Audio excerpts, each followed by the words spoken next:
I hope you are doing well. Today we'll talk about how to fix or how to solve the problem of Starz on. You click on settings.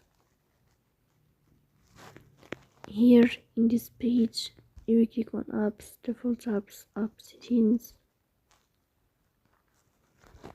Here in this list, you will search about the application of Starz on, and you will click here in this page. Then here in this window of app on 4, you will click on first stop and you will click OK. Then you will enter to the window of storage. As you see in this page, you will click on clear cache. Then you will turn off your Wi-Fi and you will turn on your Wi-Fi again. So please don't forget to support us, bell icon,